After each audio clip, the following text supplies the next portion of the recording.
Hi, this is Adrian. And I'm Carrie. For this episode of the Scent Library, we are going to talk about Acqua di Parma. So tell us more about Acqua di Parma. So, Acqua di Parma is an Italian fragrance house. Their first fragrance came out in around 1916, and they were a small in house operation. They had just a handful of colognes. The one that they became fairly famous for in the early days was simply called Acqua di Parma Colonia.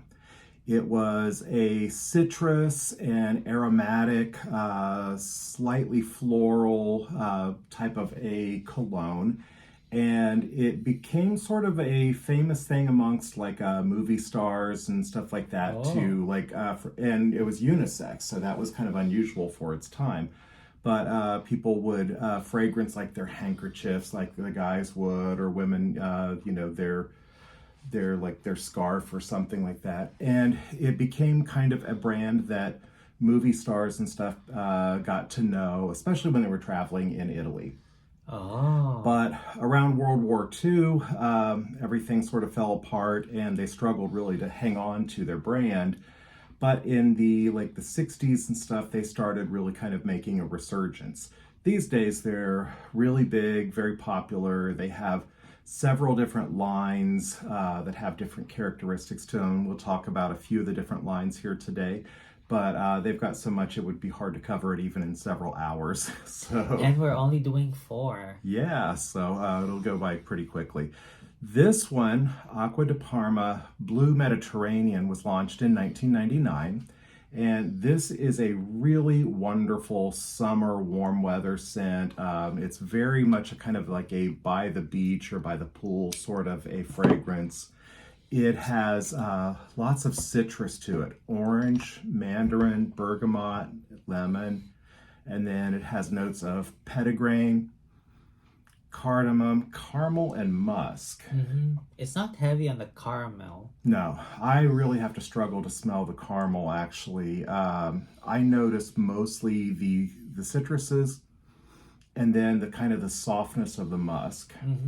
And how do you've worn this one recently? How did you find that the duration is on it? How long does It it doesn't last? last that long, Okay. you know? Um, and I would say like it's really good for summer. That's kind of what I think too. And this one, it's more ideal for summer because we're in winter right now. And if you wear it during the winter time, a lot of the citrus notes they fade off pretty fast and you don't notice it.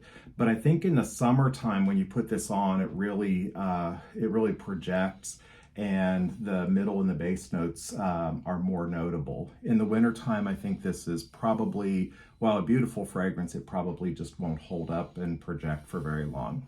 Yeah. But it's a really nice one. Okay, now we'll move on to one that is a kind of an update on their classic one, Colonia. And Colonia is cologne.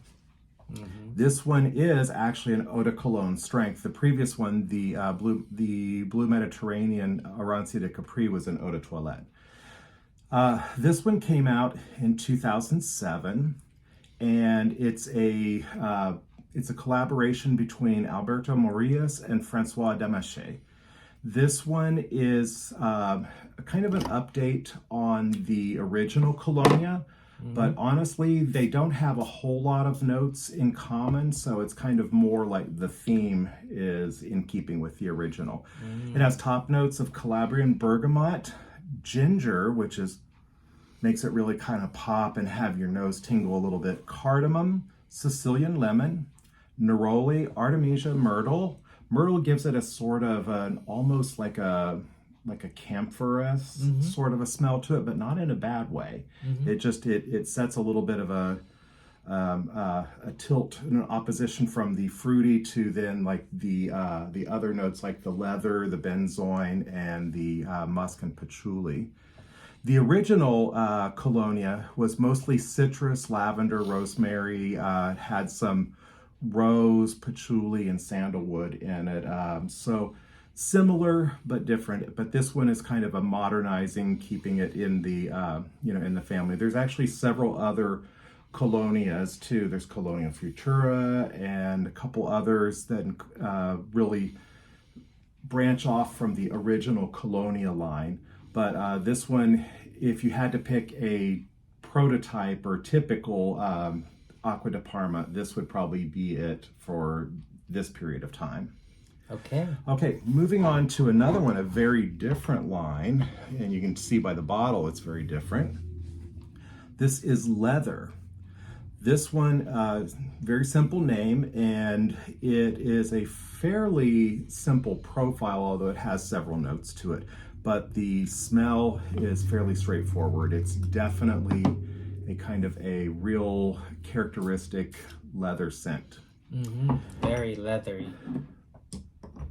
Yeah, I mean, this one, no mistake about it. This is leather. It's not like you have to, really stop and think about it to smell the leather. This smells like a nice new leather jacket, or like, the nice new leather in a high-end car. This came out in 2019, and it has top notes of raspberry, orange, and lemon, middle notes of rose, thyme, honeysuckle, petitgrain. So it gives it a little bit of a nice green in, green notes opposing the top notes of the fruitiness. But then in the bottom, it has leather, guaiac wood, and cedar. And really, that's what I get mostly. I don't notice most of the fruity notes to it. I just really notice the leather and like the cedar. I actually noticed the raspberry. Do you? Yes. Really? The raspberry. Let me smell it again. I totally. I don't catch the raspberry as much. Yeah, it's the sweet kind of light smell. There's a Tom Ford, I think it's Tuscan leather, that has raspberry as one of the top notes in it. So I think, and I've seen that in a few other leather fragrances, so it must be kind of a popular one to sort of balance out some of the leather characteristics. So then on to our final one. This one is another fruity one. A lot of the Acqua di Parmas are very citrusy, but they have others that are floral and stuff. So it's not by any means that they're all citrus. But this one is a really nice one. If you like citruses, I don't see how anybody could not like this one. Yuzu is just a great note. This one came out in 2019. Has top notes of yuzu, Calabrian bergamot, Szechuan pepper, middle of lotus, mimosa, violet leaf, and jasmine. And then the base, it has sandalwood, musk, and licorice. Yeah, it's kind of an interesting... It's light on the licorice. Yeah. Not too strong. Of all of the ones that we've talked about, I like this one the most. Oh. This one is an EDP, so it does tend to last a lot longer. Maybe not project quite as much, but it definitely has some staying power, especially compared to the first one that we talked about, the Arancia Di Capri. What's your experience with this one? I mean, the yuzu, you could smell it, and it's light, but not overpowering. And like I said, you could smell the licorice, but not too much. Yeah, it's well balanced. Yeah, it is. How does that come off to you overall? Nice to wear during spring. Yeah, definitely nice spring or as you start into fall, but I don't think of it as a fall fragrance really. Okay. Really nice fragrance though. So that wraps it up for us today. If you have any questions or comments, leave a comment for us and we'll try to get back with you right away. Till next time. Bye-bye. Thanks.